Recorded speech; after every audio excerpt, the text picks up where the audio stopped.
आइए दोस्तों शुरू करते हैं आधुनिक भारत का इतिहास।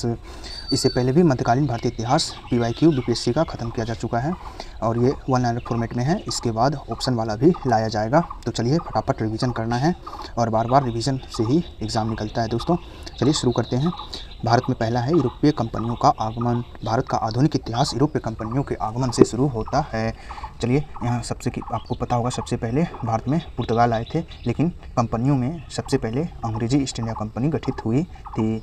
चलिए देखिए, पहला है यूरोपीय कंपनियों का स्थापना। जैसे ईस्ट इंडिया कंपनी यह 1600 ईस्वी में, और डच ईस्ट इंडिया कंपनी 1602 में, डेनिश ईस्ट इंडिया कंपनी 1616 में, और फ्रांसीसी ईस्ट इंडिया कंपनी की स्थापना 1664 में हुई थी।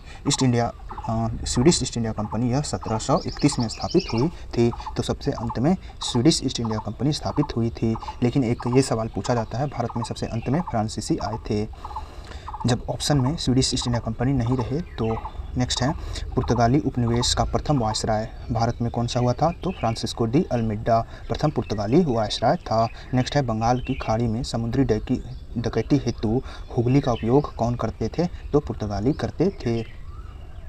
नेक्स्ट है भारत में 1613 ईस्वी में अंग्रेज़ों ने अपनी पहली फैक्ट्री कहाँ स्थापित की थी? तो सूरत में स्थापित की थी। 1613 में जो सफल फैक्ट्री था। इस अंग्रेज कंपनी ने पुर्तगालियों को स्वाली के स्थान पर हराया था। तो स्वाली के स्थान पर थॉमस बेस्ट अंग्रेज अधिकारी ने हराया था। नेक्स्ट है प्रथम कर्नाटक युद्ध का कौन सा तत्कालीन कारण था? फ्रांसीसी और अंग्रेज़ों के बीच जहाज़ों का अधिग्रहण कारण था। तो प्रथम कर्नाटक युद्ध का तात्कालिक कारण जो था यह अंग्रेज़ों द्वारा फ्रांसीसी जहाज़ों का अधिग्रहण था। नेक्स्ट है डच ईस्ट इंडिया कंपनी ने किस वर्ष फैक्ट्री पटना में स्थापित किया था? तो यह 1632 में स्थापित किया था। उस क्षेत्र की पहचान करें जहाँ यूरोपीय वासियों को सर्वोत्तम सोरा अफीम प्राप्त होता था। तो यह बिहार से प्राप्त होता था। नेक्स्ट है अंग्रेजी शासनकाल में भारत का कौन सा क्षेत्र अफीम हेतु प्रसिद्ध था? तो यह बिहार प्रसिद्ध था।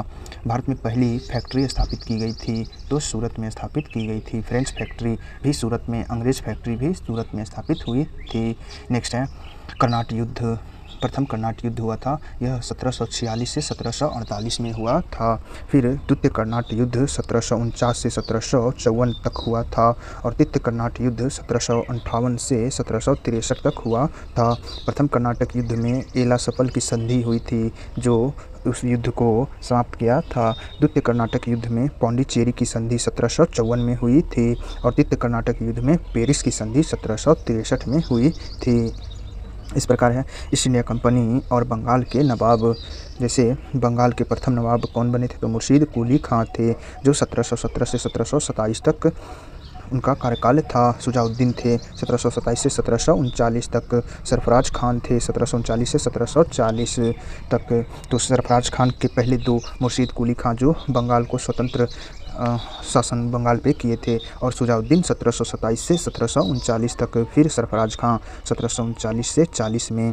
फिर उसके बाद अलीवर्दी खां आए थे जो 1740 से 1756 तक रहे। फिर सिराजुद्दौला आए थे जो 1756 से 57 तक प्लासी के युद्ध तक ही रहे थे। उसके बाद मीर जाफ़र को बनाया गया था 1757 से 1760 तक। फिर मीर कासिम को बनाया गया था 1760 से 1763 तक। फिर से मीर कासिम को हटाकर 1763 से 65 तक मीर जाफ़र को बनाया गया था। उसके बाद निज़ामुद्दौला था 65 से 66 में। फिर सैफुद्दौला 66 से 70 में। फिर अंतिम में मुबारक-उद-दौला जो 1770 से 72 तक था। तो अंतिम बंगाल का नवाब जो था मुबारक-उद-दौला था। अलीवर्दी खां के बाद सिराजुद्दौला, मीर जाफ़र और मीर कासिम। फिर मीर कासिम को हटाकर मीर जाफ़र को बनाया गया था। उसी प्रकार नेक्स्ट है सम्राट शाह आलम द्वितीय ने ईस्ट इंडिया कंपनी को बंगाल, बिहार, उड़ीसा की दीवानी प्रदान की थी। कब? तो यह 12 अगस्त 1765 को प्रदान की थी। 12 अगस्त 1765 को प्रथम संधि हुआ था इलाहाबाद की। नेक्स्ट है इलाहाबाद की संधि के बाद रॉबर्ट क्लाइव ने मुर्शिदाबाद का उपदीवान किसे बनाया? तो मोहम्मद रजा खान को बनाया था। 1760 में बांडीवास का युद्ध अंग्रेज़ों के खिलाफ लड़ा गया था, तो फ्रांसीसियों के द्वारा लड़ा गया था। और रंजीत सिंह ने सुप्रसिद्ध कोहिनूर हीरा प्राप्त किया था, तो किससे? शाह शुजा से प्राप्त किया था। नेक्स्ट है टीपू सुल्तान ने अपनी राजधानी बनाई थी, तो यह श्रीरंगपट्टनम में बनाई थी। नेक्स्ट है अंग्रेज़ों ने श्रीरंगपट्टनम की संधि किसके साथ किया था, तो टीपू सुल्तान के साथ 1792 में किया था। नेक्स्ट है बक्सर के युद्ध के बाद संधि हुई थी, इलाहाबाद की संधि हुई थी, दो संधियाँ हुई थी। प्रथम संधि के तहत ही बिहार, बंगाल, उड़ीसा मिला था अंग्रेज़ों को। नेक्स्ट है गवर्नर जनरल, वायसराय पद और कुछ सामाजिक सुधार, जैसे शिशुवध प्रतिबंध किसने किया था, तो यह 1795 से 1804 के बीच हुआ था। यह शिशुवध पर रोक लगाया गया था। फिर सती प्रथा 1829 में विलियम बेंटिक ने हटाया था। यह सती प्रथा पर रोक 1829 में लगा था। फिर दास प्रथा का अंत किसने किया था, लॉर्ड एलनबरो ने यह दास प्रथा पर अंत किया। फिर विधवा पुनर्विवाह अधिनियम 1856 में लॉर्ड कैनिंग के शासनकाल में आया था। फिर उसके बाद हिंदू नेटिव मैरिज एक्ट 1872 में आया था। लॉर्ड नॉर्थब्रुक के समय आया था, जो अंतर्जातीय विवाह को प्रोत्साहन देता था।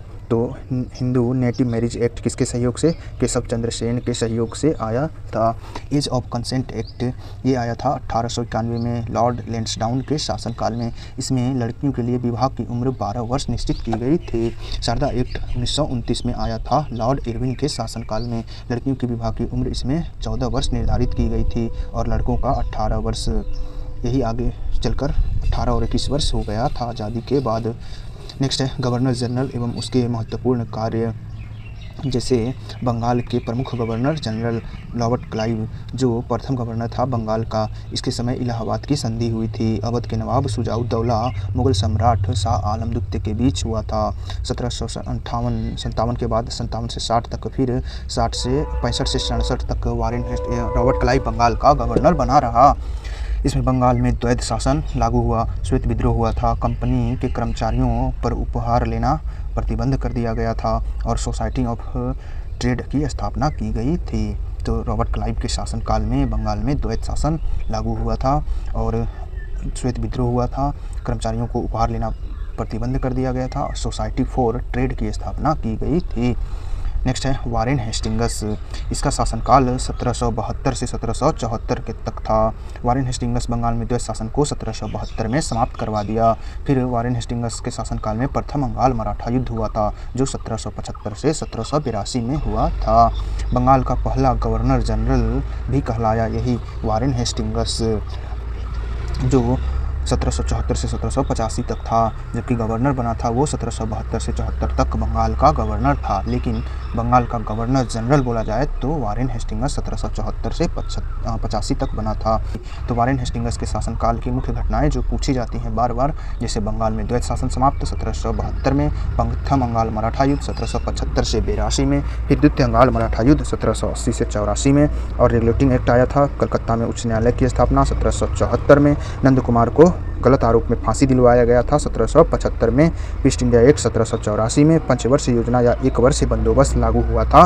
वारेन हेस्टिंगस के शासनकाल में ही बनारस की संधि हुई थी और कलकत्ता में 1780 में मदरसा की स्थापना भी लॉर्ड वारेन हेस्टिंगस के शासनकाल में हुई थी। उसी प्रकार है लॉर्ड कॉर्नवालिस, जो 1786 से 1793 तक रहा था और दूसरी बार वह अक्टूबर 1805 में भी भारत का गवर्नर जनरल, बंगाल का गवर्नर जनरल बना था। नेक्स्ट है चित्त अंगाल मैसूर युद्ध किसके शासनकाल में, तो कॉर्नवालिस के शासनकाल में हुई थी। कलकत्ता, मुर्शिदाबाद, ढाका, पटना में प्रांतीय न्यायालयों की स्थापना कॉर्नवालिस के शासनकाल में हुआ था। 4 प्रांतीय न्यायालयों की स्थापना। बंगाल में स्थायी बंदोबस्त भी शुरू किया था इसने, कॉर्नवालिस ने 1793 में भारत में स्थायी बंदोबस्त प्रणाली लाया था। इसे भारतीय नागरिक सेवा का जनक कहा जाता है। न्यायिक क्षेत्र में शक्ति पृथकीकरण का सिद्धांत का जन्मदाता भी कॉर्नवालिस को कहा जाता है। कॉर्नवालिस संहिता 1793 में आया था, जो भू राजस्व व्यवस्था से संबंधित थी। रेवेन्यू बोर्ड की स्थापना भी इसी के शासनकाल में हुआ था। गाजीपुर उत्तर प्रदेश में इसकी समाधि है। तो कॉर्नवालिस से इम्पोर्टेंट हैं तृतीय बंगाल मैसूर युद्ध, जो 90 से 92 में हुआ था। कलकत्ता में, मुर्शिदाबाद में, ढाका में, पटना में 4 प्रांतीय न्यायालयों की स्थापना और स्थायी भूमि बंदोबस्त 1793 में। कॉर्नवालिस संहिता भी 93 में। भारत में नागरिक सेवा का जन्मदाता, न्यायिक क्षेत्र में शक्ति के पृथकीकरण का सिद्धांत का जन्मदाता कॉर्नवालिस को कहा जाता है, जिसने पुलिस विभाग, दरोगा की स्थापना ये सब किया था। रेवेन्यू बोर्ड की स्थापना गाजीपुर में इसकी समाधि है कॉर्नवालिस की। उसके बाद आया था सौर जॉन सौर, जो 1793 से 1798 तक था। तो यह निजाम तथा मराठों के बीच खुर्दा के युद्ध हुआ था इसके शासनकाल में 1795 में। 93 का चार्टर एक्ट पारित हुआ था इसके समय। देशी राज्यों के प्रति हस्तक्षेप आने की तटस्थता की नीति अपनाया था किसने? सर जॉन शोर ने कहा। 9 बार की नीति अपनाया था। खुर्दा का युद्ध हुआ था सर जॉन शोर के शासनकाल में 1795 में। नेक्स्ट है वेलेज़ली, लॉर्ड वेलेज़ली जो 1798 से 1805 तक शासन किया। तो वेलेज़ली से इम्पोर्टेंट है, जैसे इसने सहायक संधि लागू किया। चतुर्थ अंगाल मैसूर युद्ध, द्वितीय अंगाल मराठा युद्ध जो 1803 से 5 में हुआ था। फोर्ट विलियम कॉलेज की स्थापना और बाजीराव द्वितीय के साथ 1802 में बसीन की संधि किया था। और इसमें सहायक संधि में सबसे पहले हैदराबाद शामिल, फिर मैसूर 99 में, तंजौर 99 में, अवध 1801 में, पेशवा 1802 में, भोंसले 1803 में शामिल हुआ था। नेक्स्ट है कॉर्नवालिस। लॉर्ड कॉर्नवालिस ने राजस्व प्रशासन को न्यायिक प्रशासन से अलग करने के लिए प्रशासन संहिता डिजाइन किया था। 30 जुलाई 1805 में अक्टूबर 1805 तक, यानी कि कॉर्नवालिस आया था, इस समय गवर्नर बना था फिर से, तो इसने प्रशासनिक संहिता को डिजाइन किया था, न्यायिक प्रशासन से अलग किया था राजस्व प्रशासन को।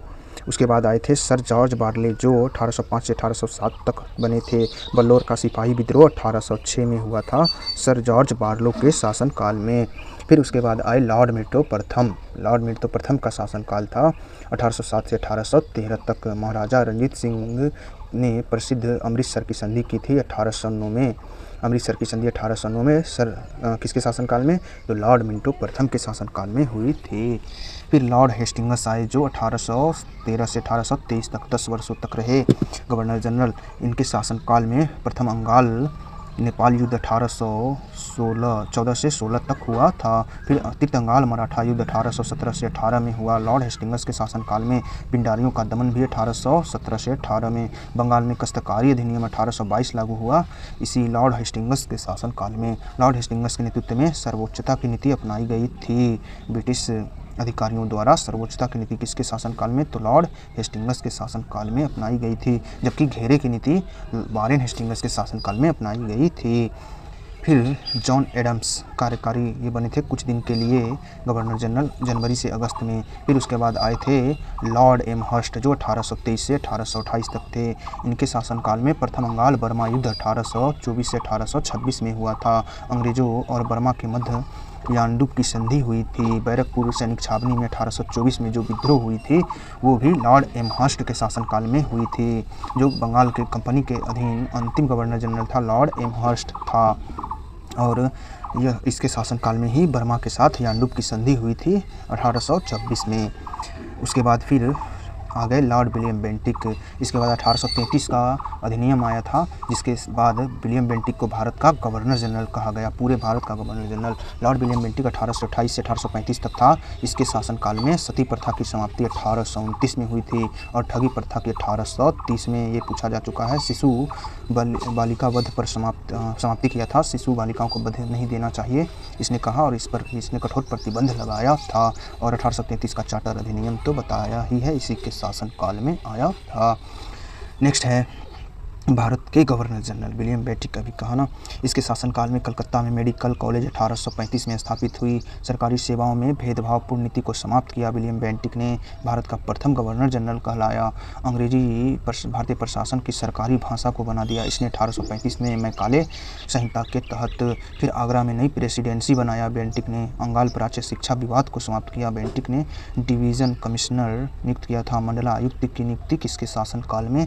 तो विलियम बेंटिक के शासनकाल में नियुक्त हुई थी। फिर उसके बाद आया फिर इसके बाद आए हैं चार्ल्स मैटकॉफ। इनके बारे में पूछा जाता है बार बार ये कि भारत में समाचार पत्रों का मुक्तिदाता किसे कहा जाता है? तो चार्ल्स मैटकॉफ को कहा जाता है। फिर उसके बाद लॉर्ड ऑकलैंड आए जो 1836 से 1842 तक थे। ये प्रथम अफगान युद्ध जो हुआ था, अफगान युद्ध 1839 में 42 में इनके समय में हुआ था। कंपनी महाराजा रणजीत सिंह शाह सूजा के मध्य त्रिदलीय संधि हुआ था। कलकत्ता से दिल्ली तक ग्रैंड ट्रंक रोड का मरम्मत करवाया था लॉर्ड ऑकलैंड ने। प्रथम अंगाल युद्ध हुआ था 1839 में 42 में लॉर्ड ऑकलैंड के शासनकाल में। फिर उसके बाद आए थे लॉर्ड एलनबरो जो 1842 से 44 तक थे। इनके शासनकाल की सबसे महत्वपूर्ण घटना थी सिंध का अंग्रेजी राज्य में विलय होना और दास प्रथा का समाप्ति 1843 में एक्ट 5 के तहत। ये बहुत बार पूछा गया है। और प्रथम अफगान अंगाल युद्ध भी समाप्त हुआ था लॉर्ड एलनबरो के शासनकाल में। फिर उसके बाद ही आए 1844 से 48 तक लॉर्ड हार्डिंग जो प्रथम अंगाल सिख युद्ध शुरू हुआ इनके शासनकाल में 1845 से 46 में। फिर हार्डिंग वन के बाद आए थे लॉर्ड डलहौजी जो सबसे इम्पोर्टेंट हैं, इसे याद रखना पड़ेगा। लॉर्ड डलहौजी का शासनकाल कब तक था, तो यह 1848 से 1856 तक, यानी कि 1857 की विद्रोह से जस्ट पहले तक इनका शासनकाल था। द्वितीय अंगाल सिख युद्ध हुआ था इनके शासनकाल में 1848 से 49 में।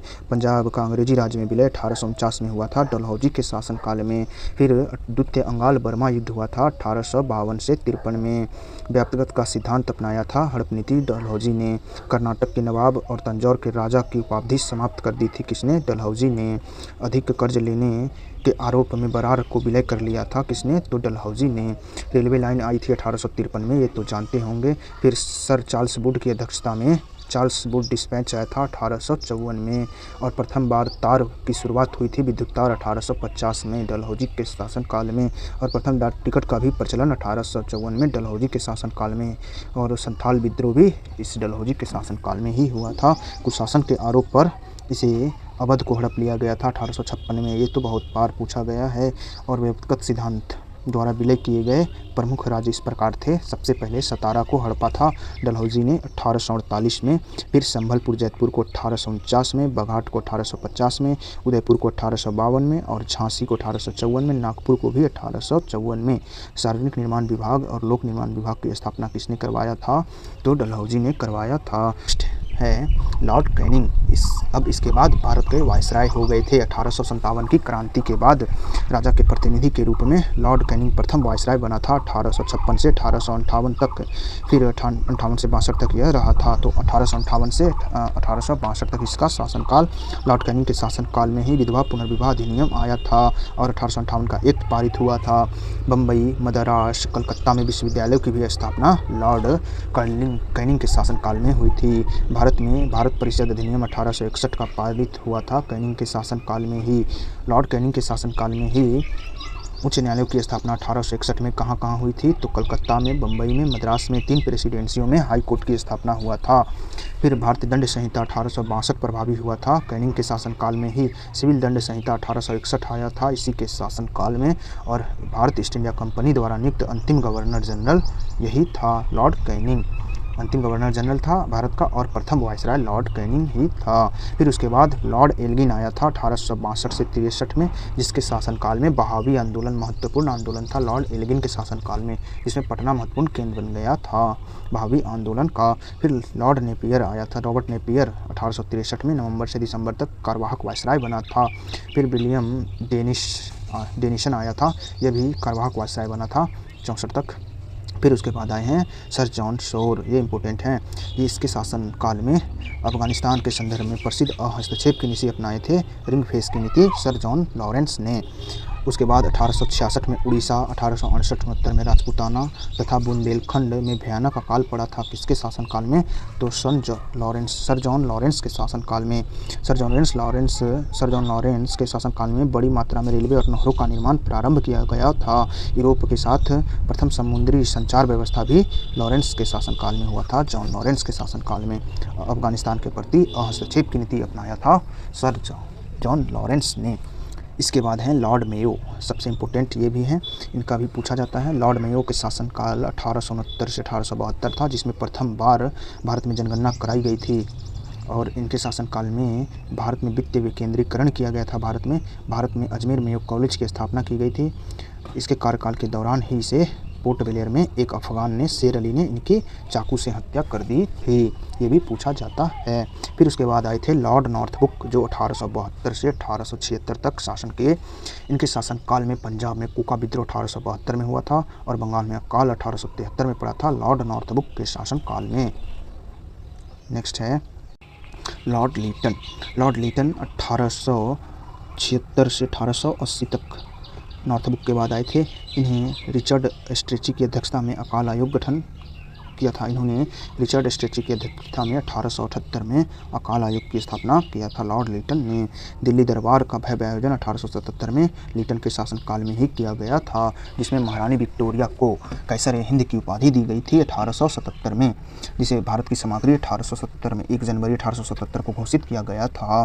वर्नाकुलर प्रेस एक्ट, देसी प्रेस अधिनियम लाया गया था लॉर्ड लिटन के शासनकाल में 1878 में। वैधानिक जनपद सेवा में सम्मिलित होने वाले भारतीयों की आयु जो है 21 वर्ष से 19 वर्ष कर दी गई थी, घटा के लॉर्ड लिटन के शासनकाल में।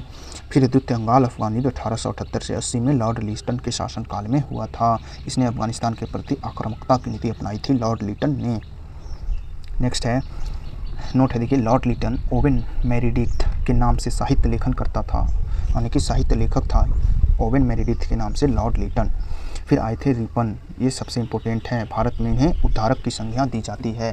लॉर्ड रिपन का शासनकाल 1880 से 1884 तक था। इनमें शासनकाल में प्रथम फैक्ट्री एक्ट 1881 आया था। हंटर आयोग प्राथमिक शिक्षा के लिए 1882 में गठित हुआ था। फिर इल्विट विवाद 1883 में हुआ था और स्थानीय स्वशासन की शुरुआत 1882 में इसने ही शुरू करवाया था। 10 वर्षीय जनगणना प्रारंभ हुआ था 1881 में लॉर्ड रिपन के शासनकाल में, और प्रथम सुव्यवस्थित जनगणना इसी को कहा जाता है, कश्मीर को छोड़कर किया गया था। प्रत्येक 10 वर्ष के पश्चात नियमित जनगणना। नोट है, रिपन को फ्लोरेंस नाइटिंगेल ने भारत के उद्धारक की संज्ञा दी है, यानी कि सबसे उदार वायसराय था रिपन, जिसके शासनकाल में युद्ध ज़्यादा नहीं हुआ कुछ भी, लेकिन इन्होंने सुधार बहुत से किए हैं, जैसे फैक्ट्री एक्ट, शिक्षा पर और जनगणना पर इत्यादि पर, स्थानीय स्वशासन पर। उसके बाद लॉर्ड डफरिन आए थे 1884 से 1888 तक, जिनके शासनकाल में कांग्रेस की स्थापना हुई थी, और तृतीय बर्मा युद्ध हुआ था 1885 में, जब कांग्रेस की स्थापना हो रही थी तो, और बंगाल में कस्तकारी अधिनियम 1885 पारित हुआ था, ये भी लॉर्ड डफरिन के शासनकाल में। फिर उसके बाद आए थे लॉर्ड लैंसडाउन 1888 से 1894 के शासनकाल तक इनका शासन रहा था। इन्होंने भारत और अफगानिस्तान की सीमा रेखा का निर्धारण करवाया था 1893 में, डुरंड रेखा जिसे कहा जाता है, लॉर्ड लैंसडाउन के शासनकाल में खींचा गया था। मणिपुर विद्रोह 1891 में लॉर्ड लैंसडाउन के शासनकाल में। भारतीय परिषद अधिनियम 1892 पारित हुआ था लॉर्ड लैंसडाउन के शासनकाल में। तिलक द्वारा गणपति त्यौहार मनाया गया था 1893 में। दूसरा फैक्ट्री एक्ट 1891 भी आया था लॉर्ड लैंसडाउन के शासनकाल में, जो 1888 से 1894 तक शासन किए थे। उसके बाद आए हैं लॉर्ड एल्गिन द्वितीय 1894 से 1899। इनके शासनकाल में मध्य प्रांत एवं बरार, बम्बई, पंजाब भयानक अकाल पड़ गया था 1896-97 में। भयानक अकाल पड़ा था किसके शासनकाल में, तो लॉर्ड एल्गिन द्वितीय के शासनकाल में। मध्य प्रांत में, बरार में, बम्बई में, पंजाब में, इसलिए लॉयल कमीशन की गठन किया गया था अकाल आयोग लॉर्ड एल्गिन द्वितीय के शासनकाल में।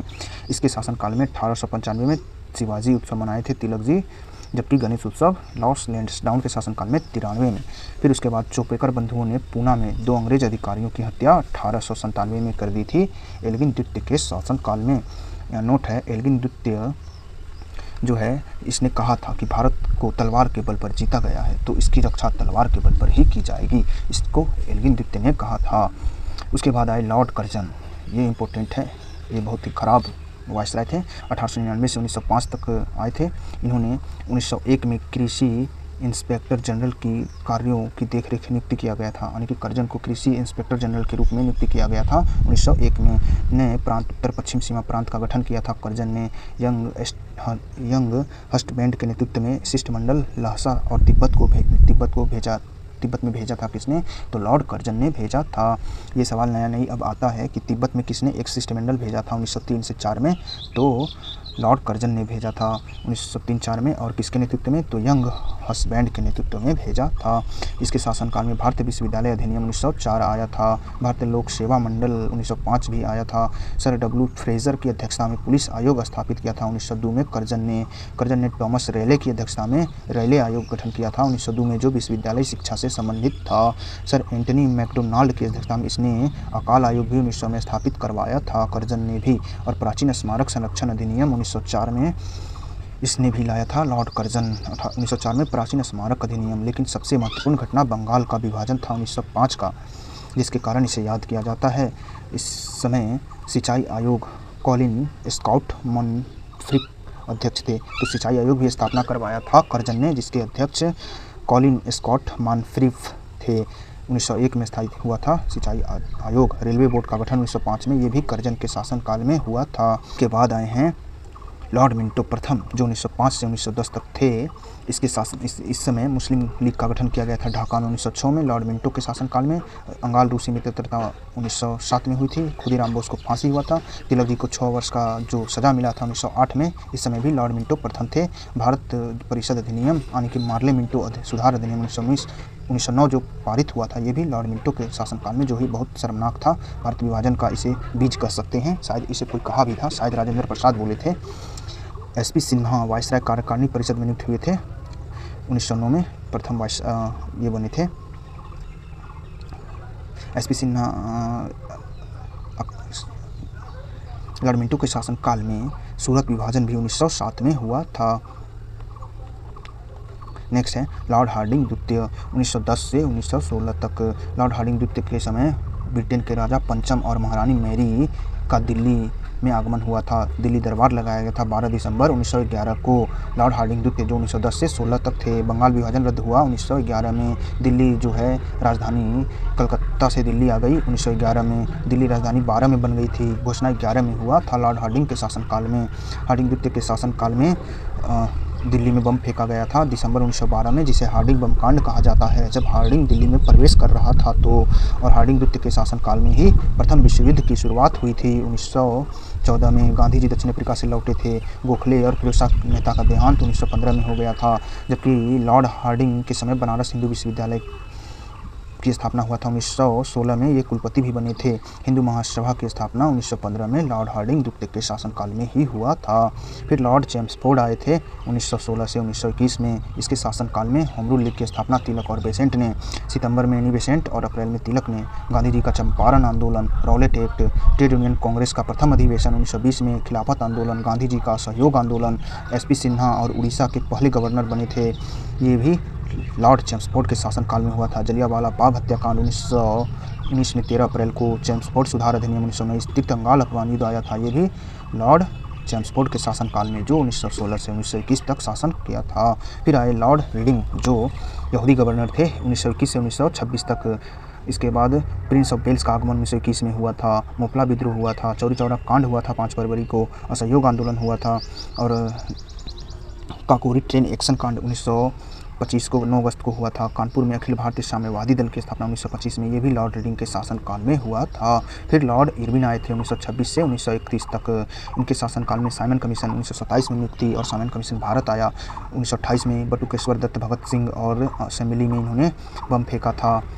इन्हीं के शासनकाल में 8 अप्रैल 1929 को फेंका गया था। कांग्रेस के लाहौर अधिवेशन में पूर्ण स्वराज की मांग जो हुई थी 31 दिसंबर 1929 को, ये भी लॉर्ड इरविन के शासनकाल में। प्रथम गोलमेज सम्मेलन जो 12 नवंबर से 1931 से 19 जनवरी 1931 तक चला था, प्रथम गोलमेज सम्मेलन। और गांधी इरविन समझौता 5 मार्च 1931 को। मेरठ षड्यंत्र का मुकदमा इरविन के काल में ही चलाया गया था। इसके बाद आए थे लॉर्ड वेलिंगटन, जो 1931 से 1936 तक थे। इनके शासनकाल में द्वितीय गोलमेज सम्मेलन 7 सितंबर से 1 दिसंबर 1931 तक हुआ था। सांप्रदायिक पंचायत जो 16 अगस्त 1932 को आया था। लॉर्ड वेलिंगटन के शासनकाल में लॉर्ड मैकडोनाल्ड के वहाँ का प्रधानमंत्री था ब्रिटेन का। गांधी और अम्बेडकर के बीच पूना समझौता 24 सितंबर 1932 को।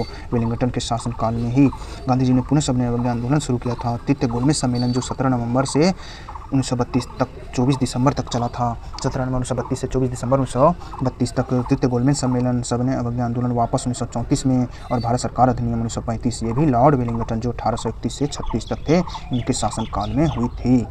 इसके बाद आए थे लॉर्ड लिनलिथगो, जो 1936 से 1943 तक बने थे। लॉर्ड लिनलिथगो के शासनकाल में पहली बार 11 प्रांतों में चुनाव हुआ था, जिसमें कांग्रेस ने 8 प्रांतों में सरकार बनाई थी, जैसे असम में, उड़ीसा में, उत्तर पश्चिम सीमा प्रांत में, बम्बई में और बिहार में, मध्य प्रांत में, बरार में, मद्रास में, संयुक्त प्रांत में नई सरकार की स्थापना। जबकि 5 प्रांतों में कांग्रेस को पूर्ण बहुमत मिला था।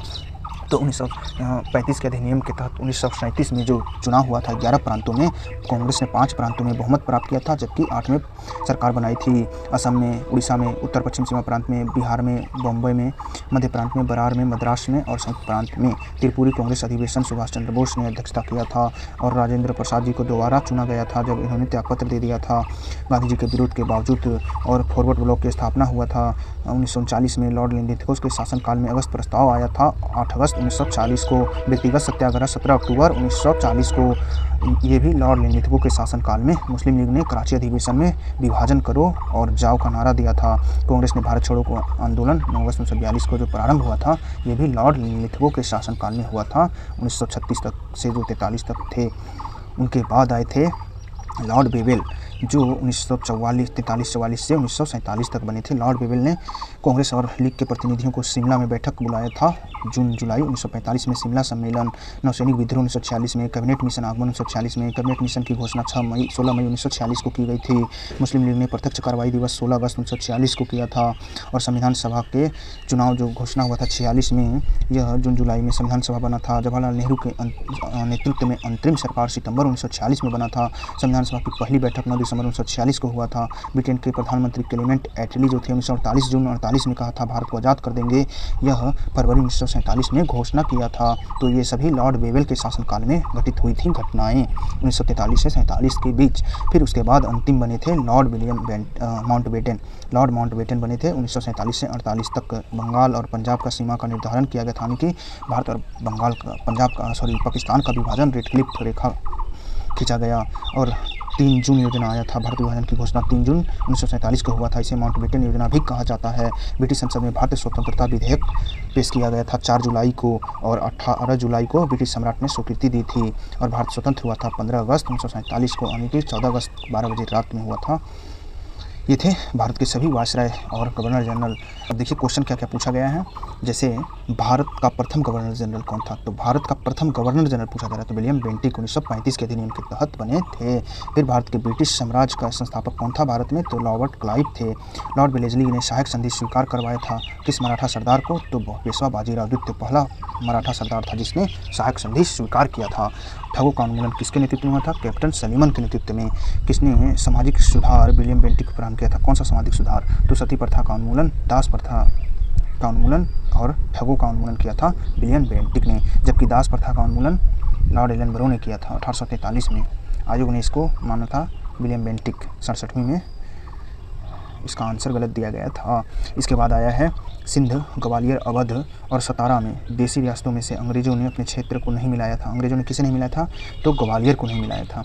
सिंध, ग्वालियर, अवध और सतारा में किसे नहीं मिलाया था, ग्वालियर को नहीं मिलाया था। फिर किसने सिंध विजित कर उसका अधिग्रहण किया था, तो जॉन नेपियर के नेतृत्व में सिंध विलय हुआ था भारत ब्रिटिश साम्राज्य में 1843 में।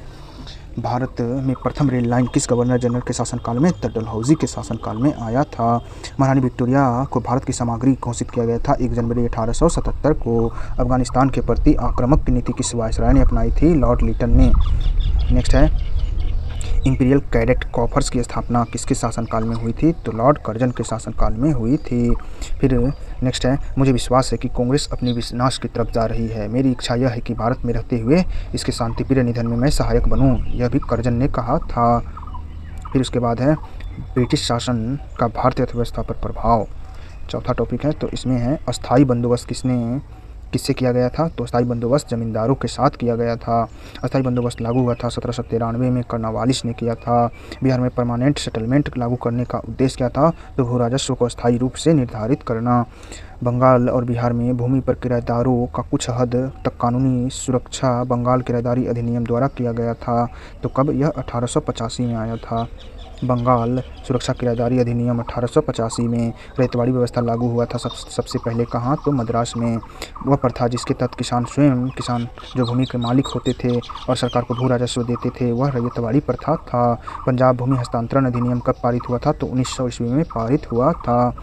नेक्स्ट है ब्रिटिश हाउस ऑफ कॉमन्स में चुने जाने वाले दादा भाई नौरोजी प्रथम भारतीय थे। किस दल के टिकट पर चुना गया था, तो उदारवादी दल से चुने गए थे दादा भाई नौरोजी, जो शायद 1892 में चुने गए थे।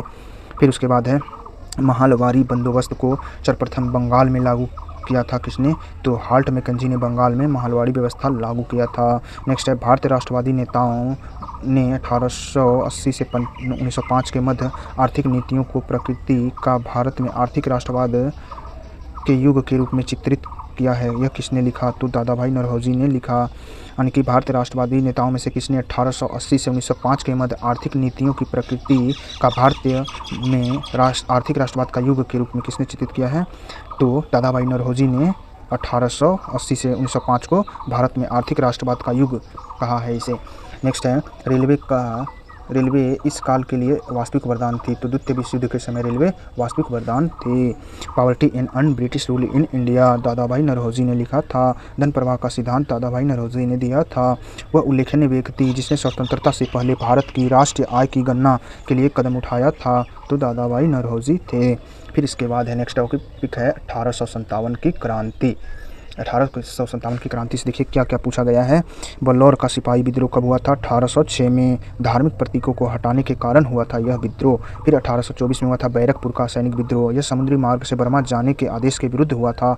सैनिकों को समुद्री मार्ग से बर्मा जाने का आदेश दिया गया था, इसलिए बैरकपुर का विद्रोह 1824 में हुआ था। फिर 1844, 1849, 1850, 1852 में दूरस्थ क्षेत्र सेवा भत्ता न मिलने के कारण विद्रोह हुआ था, यानी कि भारत से दूर भेजने के कारण और सेवा भत्ता न मिलने के कारण 1844, 1849, 1850, 1852 में सैनिक विद्रोह हुआ था। फिर 1857 में हुआ था सैनिक विद्रोह। 23 जनवरी 1857 को दमदम कलकत्ता में चर्बी वाले कारतूस के विरोध में हुआ था। 23 जनवरी 1857 को दमदम में प्रथम बार। फिर 26 फरवरी 1857 को बैरकपुर बंगाल में हुआ था चर्बी वाले कारतूस के विरुद्ध विद्रोह। नेक्स्ट है 1857 के विद्रोह के विफलता का कारण क्या था? तो अंग्रेजों की श्रेष्ठ सैन्य शक्ति, सिपाहियों के पास कोई एकीकृत कार्यक्रम न होना, विचारधारा नहीं होना, समाज के सभी वर्गों का समर्थन न मिलना ही 1857 की क्रांति का विफलता का वो कारण था, असफलता का। नेक्स्ट है अंग्रेजी भारतीय सेना में चर्बी वाले कारतूसों से चलने वाली एनफील्ड राइफल जो है यह कब शामिल हुआ था? तो यह दिसंबर 1856 में शामिल हुआ था। 1857 की क्रांति कहाँ से प्रारंभ हुई थी? मेरठ से, जबकि बैरकपुर से मंगल पांडे ने किया था। ईस्ट इंडिया कंपनी के सिपाहियों को विद्रोह बनाने का कारण नहीं था। क्या कारण नहीं था? तो अधिकारियों की अक्षमता। यह ऑप्शन के अनुसार इसको मार लिया जाएगा। विद्रोही बनने का कारण क्या नहीं था? तो अधिकारियों की अक्षमता। इसके बाद है झांसी की रानी की मृत्यु हुई थी कहाँ? तो ग्वालियर में। इनकी समाधि ग्वालियर में है, जबकि इनका जन्म हुआ था वाराणसी में। इसके बाद है 1857 की क्रांति और उसके महत्वपूर्ण तथ्य। जैसे देखा जाए तो दिल्ली में किसने किया था नेतृत्व? बहादुर शाह जफर सैन्य नेतृत्व बख्तर का किया था, जो 11 मई 1857 को हुआ था। कानपुर में नाना साहेब तात्या टोपे, जो 5 जून 1857 को हुआ था। और लखनऊ में बेगम हजरत महल, जो 30 मई 1857 को हुआ था। झांसी में रानी लक्ष्मीबाई, जून 1857 को हुआ था। और इलाहाबाद प्रयागराज में लियाकत अली ने किया था, जून 1857 में। जगदीशपुर बिहार में वीर कुंवर सिंह, जून 1857 में। बरेली में खान बहादुर खान 1857 में। जबकि फैज़ाबाद में मौलवी अहमदुल्लाह खान ने 1857 में विद्रोह किया था। जबकि क्रांति जिसने दबाए थे, तो दिल्ली में किसने दबाया था? दिल्ली में निकोलसन व हडसन ने दबाया था। 21 सितंबर 1857 को दिल्ली में विद्रोह को दबाया था। और कैंपबेल कहाँ? तो कानपुर और लखनऊ में कैंपबेल ने दबाया था और झांसी में हुकरोज ने दबाया था। जबकि प्रयागराज इलाहाबाद में कर्नल नील ने विद्रोह को दबाया था, जून 1857 में। जबकि जगदीशपुर में विलियम टेलर और विसेंट अय्यर ने दबाया था। कैंपबेल कहाँ? फैज़ाबाद और बरेली में भी दबाए थे। तो विद्रोह का नेतृत्व समाप्त किया था कहाँ? कानपुर, लखनऊ और बरेली, फैज़ाबाद। कानपुर, लखनऊ, बरेली और फैज़ाबाद में कैंपबेल ने दमन किया था विद्रोह का। फिर उसके बाद है कुछ पुस्तक और लेखक ये आते हैं बहुत बार। जैसे 1857 की क्रांति, the Indian war of independence, प्रथम स्वतंत्रता संग्राम कहा था बी डी सावरकर ने। फिर 1857 द ग्रेट रिवॉल्यूशन किसने लिखा था? अशोक मेहता ने।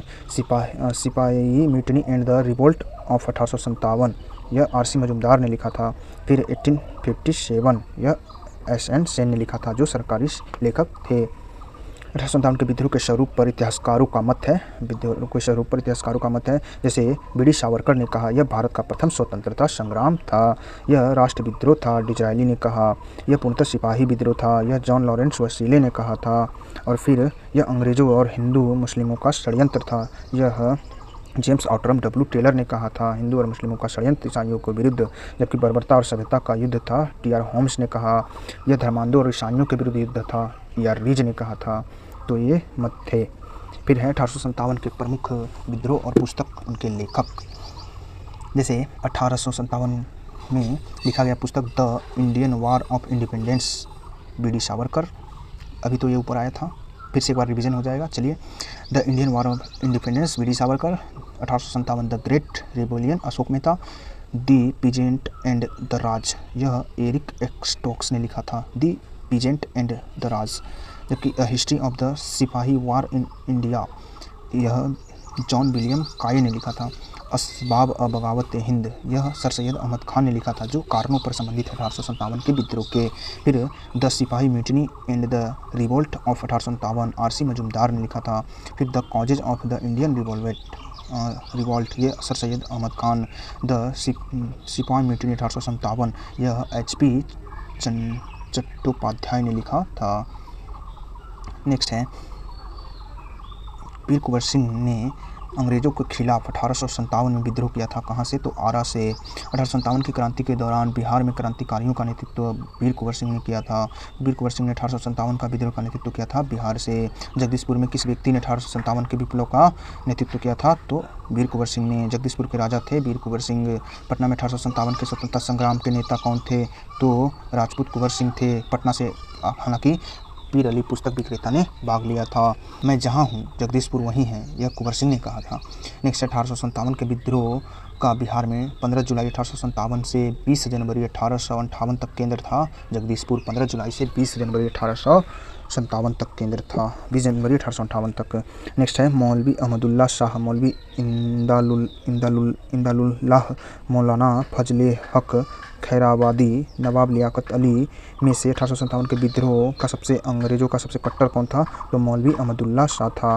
यानी कि 1857 के विद्रोह में अंग्रेज़ों का सबसे अधिक कट्टर कौन था? तो मौलवी अहमदुल्ला था। 1857 के विद्रोह के समय उर्दू कवि किसने देखा था? मिर्ज़ा गालिब ने देखा था।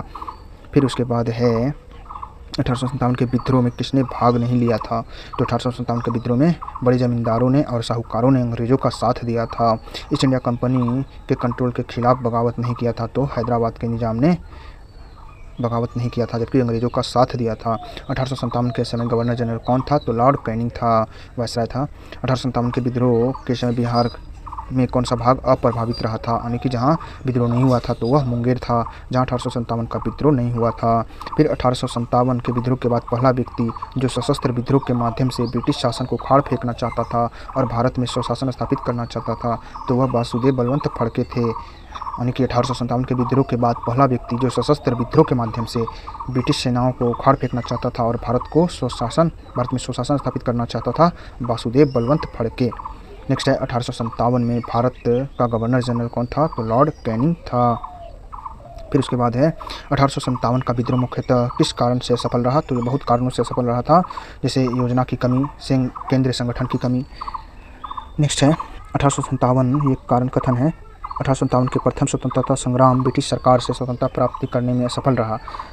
कारण है, बहादुर शाह जफर के नेतृत्व में जन सहयोग नहीं मिला था। अधिकांश महत्वपूर्ण रियासत के शासक उनका साथ देने से कतरा गए। तो कारण और कथन दोनों सही हैं और सही स्पष्टीकरण भी था। नेक्स्ट है, महारानी विक्टोरिया ने भारतीय प्रशासन को ब्रिटिश ताज के नियंत्रण के अधीन कब घोषणा किया था? तो 1 नवंबर 1858 को। कहाँ? तो इलाहाबाद में घोषणा किया था। फिर है, कौन सा 1857 के विद्रोह के दमन के बाद भी भारतीय फौज का नव संगठन किया गया था?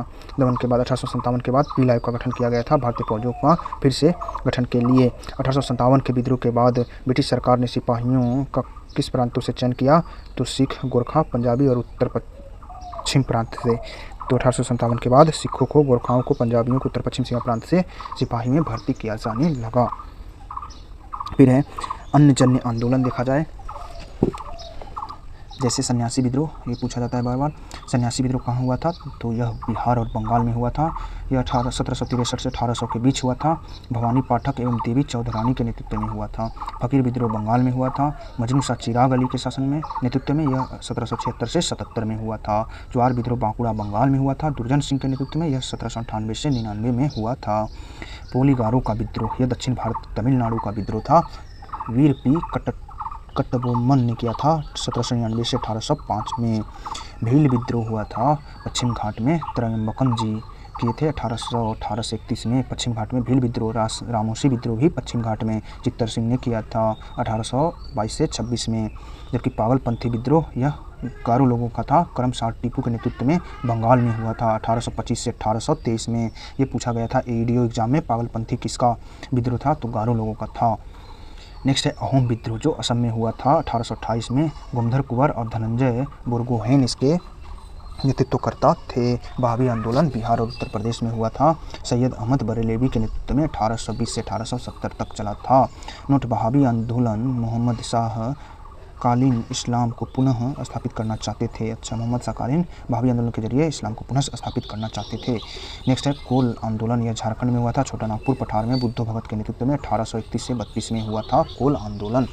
और खोंडा विद्रोह हुआ था। खोंड विद्रोह यह चक्र बिश्नोई तथा अन्य के नेतृत्व में तमिलनाडु से बंगाल उड़ीसा तक हुआ था। 1914 तक चला था खोंडा विद्रोह, 1837 से 1856 के बीच तक। खासी विद्रोह यह असम मेघालय में हुआ था। खासी विद्रोह मेघालय में तीरथ सिंह के नेतृत्व में 1829 से 1833 में हुआ था। फिर उसके बाद है फैराजी आंदोलन। फैराजी विद्रोह यह बंगाल में हुआ था। हाजी शरीयतुल्लाह एवं दादू मियाँ के नेतृत्व में बंगाल में फैराजी आंदोलन, ये भी एईडीओ एग्जाम में पूछा गया है। 1818 से 1862 में हुआ था। दादू मियाँ और हाजी शरीयतुल्लाह के नेतृत्व में। संथाल विद्रोह तो ये जानते ही हैं, बिहार बंगाल में, यह 1855-56 में। फिर मुंडा विद्रोह हुआ था बिरसा मुंडा के नेतृत्व में। सबसे सशक्त विद्रोह था 1899 से 1900 के बीच हुआ था। जबकि पाइका विद्रोह उड़ीसा में हुआ था बक्सी जगबंधु द्वारा 1817 से 1825 में। पाइका विद्रोह उड़ीसा में बक्सी जगबंधी के नेतृत्व में पाइका विद्रोह उड़ीसा में 1817 से 1825। जबकि नील विद्रोह हुआ था बंगाल में दिगंबर विश्वास और विष्णु विश्वास के नेतृत्व में 1859 से 1860 में हुआ था। पावना विद्रोह पावना बंगाल में हुआ था। ईशान चंद्र राय शंभुपाल के नेतृत्व में 1873 से 1876 में हुआ था पावना विद्रोह। लगभग यह किसान विद्रोह था। दक्कन विद्रोह भी किसान विद्रोह महाराष्ट्र में हुआ था 1875 में। मोपला विद्रोह मालाबार किलर में अली मुसलियार के नेतृत्व में 1821 से 22 में हुआ था। और कूका आंदोलन पंजाब में हुआ था। भगत जवाहर मल के नेतृत्व में हुआ था 1840 से 1822 तक। गुरु राम सिंह इसके सशक्त नेतृत्वकर्ता बन गए थे। आगे चलकर ये भी आया था एईडीओ में, कूका आंदोलन। फिर है रंपा विद्रोह, यह आंध्र प्रदेश में हुआ था। सीताराम राजू के नेतृत्व में 1922 से 1924 में हुआ था। ताना भगत आंदोलन बिहार में जत्रा भगत के नेतृत्व में 1914 में हुआ था। जबकि तेभागा आंदोलन बंगाल में 1946 से 47 में हुआ था। आज़ादी के बाद भी यह चलता रहा था। नेक्स्ट है नील आंदोलन, किसके बारे में था? तो यह रैयत, जो नील रैयत थे यानी कि नील खेतीहर किसान जो थे, वो नील खेती नहीं करना चाहते थे और उनसे ज़बरदस्ती कम मूल्य पर करवाई जाती थी। नेक्स्ट है प्रसिद्ध नाटक नील दर्पण, जिसमें इंडिगो खेती करने वाले किसानों का दमन का चित्रण किया गया है। किसने लिखा था? तो दीनबंधु मित्र ने नील दर्पण लिखा था। बंकिम चंद्र चटर्जी आनंद मठ में किस विद्रोह का उल्लेख किए हैं? तो सन्यासी विद्रोह का उल्लेख आनंद मठ में है। मुंगेर के बढ़िया टाल में विद्रोह का उद्देश्य था तो बकासत भूमि की वापसी का मांग का उद्देश्य था। कूका आंदोलन का संगठित किसने किया था कूका आंदोलन को? तो गुरु राम सिंह, जबकि चित्तर सिंह ने शुरू किया था। फिर फराइजी आंदोलन कौन थे? तो हाजी शरीयतुल्लाह के अनुयायी थे फराइजी। फिर पूछा गया फराइजी आंदोलन के विरोध में 1839 में ढाका में ताइनुई आंदोलन चला था। जौनपुर के करामत अली के नेतृत्व में फराइजी आंदोलन के विरुद्ध में 1839 में ढाका में तरायूनी आंदोलन किसने चलाया था? तो जौनपुर के करामत अली ने चलाया था।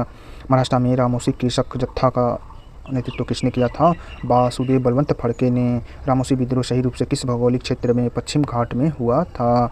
मानव बलि प्रथा निषेध करने के कारण अंग्रेजों के विरुद्ध विद्रोह करने वाली जनजाति थी खोंडा जनजाति थी। 1831 में बुद्धू भगत के नेतृत्व में कोल विद्रोह हुआ था। कहाँ? तो सिंहभूम झारखंड में। 1831 में 32 में कोल विद्रोह। बघेरा विद्रोह कहाँ हुआ था? तो बड़ौदा में हुआ था। बघेरा विद्रोह गुजरात के बड़ौदा में। किस स्थान पर आदिवासियों ने अंग्रेजों के खिलाफ विद्रोह किया था? तो ऑप्शन के अनुसार बिहार। नेक्स्ट है 1855 में संथालों ने किस अंग्रेज कमांडर को हराया था? तो मेजर बारो को हराया था।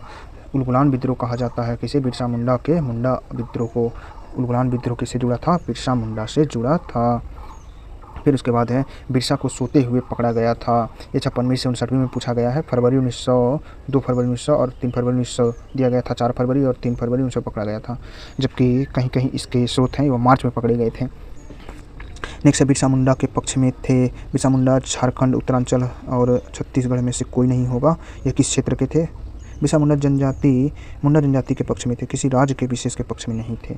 ऐसा पूछा गया था। बिरसा मुंडा किसके पक्ष में थे? तो जनजातियों के पक्ष में थे और वो झारखंड से संबंधित थे, तो हो सकता है झारखंड भी होना चाहिए, लेकिन आयोग ने इसका आंसर कोई नहीं दिया था ना। नेक्स्ट नागरिक विद्रोह एवं आदिवासी विद्रोह। नागरिक विद्रोह में देखा जाए तो सन्यासी विद्रोह यह बंगाल में हुआ था, अभी तो इसके बारे में बताया गया है। फिर फ़कीर विद्रोह हुआ था मजनू सा चिरागलू, जो ये भी बंगाल में 1776 से 1777 के बीच हुआ था।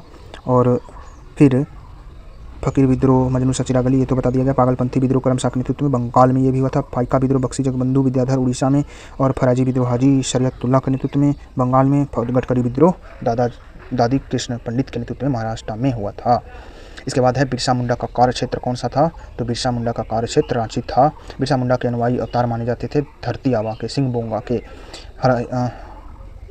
हौज विद्रोह यानी कि हौज विद्रोह यह 2021 में हुआ था। हौज विद्रोह, ये कौन सा विद्रोह, हौज विद्रोह, हमें लग रहा है ये हो विद्रोह है जो 2021 में हुआ था। फिर 1875 में है दक्कन का तत्कालिक कारण था अकाल की छाया, महाजनों का ऊंची ब्याज दर के कारण हुआ था दक्कन का विद्रोह 1875 में। तेभागा आंदोलन 1946 में कहाँ हुआ था, बंगाल के किसान सभा के नेतृत्व में बंगाल में हुआ था। फिर उसके बाद है आधुनिक भारत में शिक्षा का विकास। आधुनिक भारत में शिक्षा का विकास देखा जाए तो सन 1904 में विश्वविद्यालय पर कड़ी नियंत्रण लागू करने के लिए विश्वविद्यालय अधिनियम किसने पास किया था, तो लॉर्ड कर्जन ने पास कराया था। नेक्स्ट है नेशनल काउंसिल ऑफ एजुकेशन की स्थापना कब किया गया था, तो 15 अगस्त 1906 को किया गया था। लॉर्ड कर्जन द्वारा इंडियन यूनिवर्सिटी एक्ट कब लाया गया था, तो 1904 में लाया गया था, वही विश्वविद्यालय अधिनियम है। फिर शिक्षा में सुधार हेतु ब्रिटिश सरकार ने सेटलर विश्वविद्यालय आयोग कब लाया था, सेटलर विश्वविद्यालय आयोग यह 1917 में गठित हुआ था। इसके बाद है 1902 में कर्जन ने 2 भारतीय सदस्यों को सम्मिलित करके विश्वविद्यालय आयोग गठित किया था। रेलवे आयोग में यानी कि रेलवे आयोग में 1902 में कौन 2 भारतीय थे, तो सैयद हुसैन बिलग्रामी थे और न्यायमूर्ति गुरुदास बनर्जी थे। वुड ने 1854 में घोषणा के संबंध में कौन सा सत्य, यानी कि वुड डिस्पेंस जो 1854 आया था, इसने उच्च अध्ययन के लिए शिक्षा के माध्यम को अंग्रेजी स्वीकार किया था, जबकि प्राथमिक अक्षर के लिए स्थानीय भाषा को स्वीकार किया था। इसने महिला शिक्षा और व्यावसायिक शिक्षा पर भी जोर दिया था। फिर आधुनिक भारत में प्रेस का विकास है। आधुनिक भारत में प्रेस का विकास देखा जाए तो प्रेस का सबसे पहले शुरुआत कब हुआ था, बंगाल गजट जेम्स अगस्टस ए हिक्की ने कलकत्ता में 1780 में शुरू किया था। यह पहला समाचार पत्र था भारत का। इंडिया गजट यह बर्नार्ड मेंसिक तथा पीटर रीड ने कलकत्ता से ही 1780 में शुरू किया था।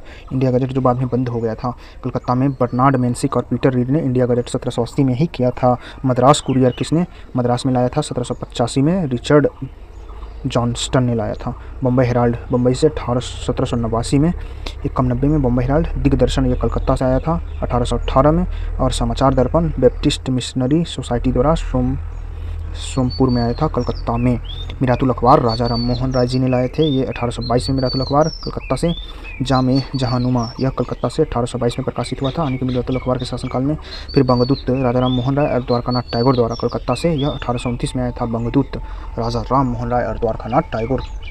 जबकि उदंत मार्तंड ये जुगल किशोर के द्वारा कलकत्ता में, यह 1826 में आया था। प्रथम हिंदी अखबार था शायद उदंत मार्तंड 1826 में कलकत्ता से। जुगल किशोर द्वारा बम्बई समाचार पत्र आया था फौजोंजी मरजवान द्वारा बम्बई में 1822 में, जबकि बम्बई टाइम्स आया था बम्बई में 1838 में। फिर उसके बाद आया था रस्तगुप्तार, किसने लाया था, यह दादाबाई नौरोजी का था। रस्तगुप्तार बम्बई से 1851 में प्रकाशित हुआ था। हिंदू पेट्रियाटिक गिरीश चंद्र घोष, बाद में हरीश चंद्र मुखर्जी कलकत्ता से प्रकाशित होता था 1853 में हिंदू पेट्रियाटिक, जबकि सोम प्रकाश ईश्वर चंद्र विद्यासागर कलकत्ता से 1858 में। 1857 की क्रांति के बाद आया था। इंडियन मिरर आया था देवेंद्रनाथ तथा मोहन घोष के नेतृत्व में कलकत्ता से। इंडियन मिरर 1861 में प्रकाशित होता था। और बंगाली ये गिरीश चंद्र घोष द्वारा, और एक सुरेंद्रनाथ बनर्जी भी लाए थे बंगाली, यह कलकत्ता से 1862 में निकलता था। जबकि मद्रास मेल यह मद्रास से 1868 में। अमृत बाजार पत्रिका शीशर कुमार घोष और मोतीलाल घोष जो कलकत्ता से 1868 में प्रसारित होता था, अमृत बाजार पत्रिका। बंगदर्शन बंकिम चंद्र चटर्जी कलकत्ता से 1872 में। बंगदर्शन बंकिम चंद्र चटर्जी कलकत्ता से। हिंदू लाए थे जी.एस. अय्यर और तथा अन्य मद्रास में 1878 में। हिंदू समाचार पत्र मद्रास से जी.एस. अय्यर 1878 में। केसरी और मराठा तिलक जी ने बम्बई से 1881 में शुरू किया था। नेक्स्ट है 1878 का वर्नाकुलर प्रेस एक्ट को किसने रद्द किया था, तो लॉर्ड रिपन ने रद्द किया था। अमेरिका में फिर हिंदुस्तान अखबार किसने शुरू किया था, तारकनाथ दास ने शुरू किया था।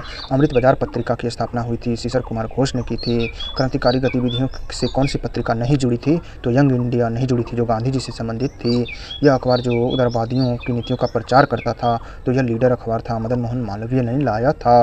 अखबार जिसका प्रकाशन पटना से होता था इंडियन नेशंस था।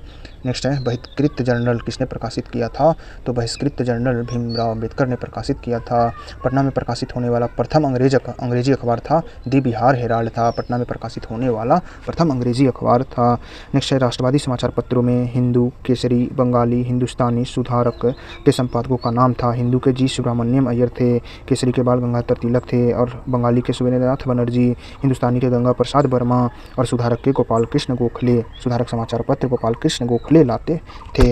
नेक्स्ट है एक राष्ट्रवादी समाचार पत्र नहीं था। कौन नहीं था? तो द टाइम्स ऑफ इंडिया एक राष्ट्रवादी समाचार पत्र नहीं था। नेक्स्ट है महत्वपूर्ण पत्र पत्रिकाएं एवं पुस्तकें, जैसे अभ्युदय, लीडर, हिंदुस्तान, इसके कौन थे लेखक और संपादक? मदन मोहन मालवीय थे। अभ्युदय, लीडर और हिंदुस्तान के। इंडियन मिरर के कौन थे? तो मदन मोहन घोष, देवेंद्रनाथ टैगोर। जबकि इंडिपेंडेंट के थे मोतीलाल नेहरू। काल के कौन थे? शिव महादेव परांजपे। कामरेड और हमदर्द के संपादक और लेखक मोहम्मद अली जिन्ना थे। कामरेड और हमदर्द के। उसी प्रकार है केसरी और मराठा, तो मराठी में आया था केसरी और मराठा आया था अंग्रेजी में, जिन्हें तिलक जी ने शुरू किया था और गीता रहस्य भी लिखे थे ये। नेक्स्ट है कर्मयोगी, वंदे मातरम, लाइफ डिवाइन और सावित्री, इसके लेखक अरविंद घोष थे। कर्मयोगी, वंदे मातरम, सावित्री और लाइफ डिवाइन।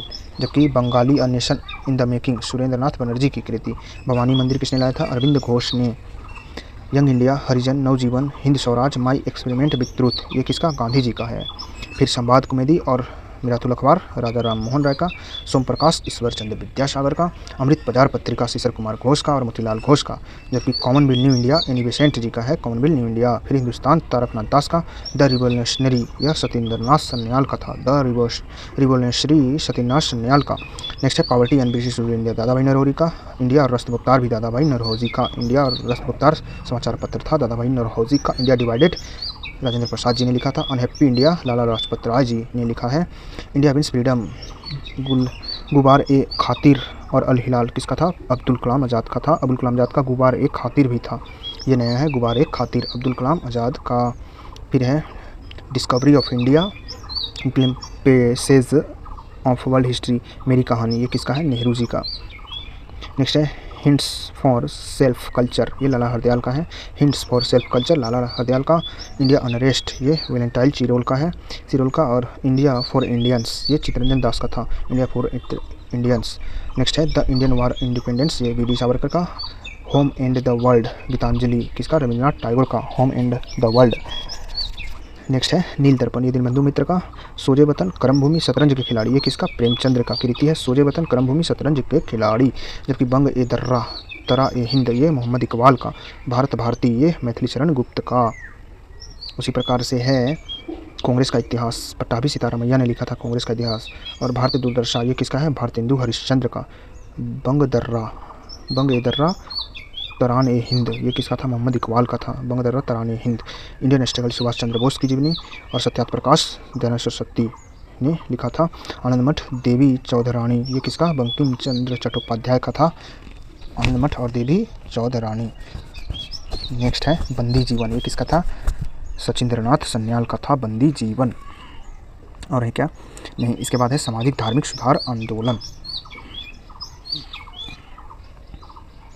तो इसके बाद इसे पार्ट 2 में लाया जाएगा, पार्ट 1 में ही कंप्लीट नहीं हो पाएगा, थोड़ा थोड़ा करके कंप्लीट करते चलना है। तो चलिए इसके बाद पार्ट 2 में आएगा।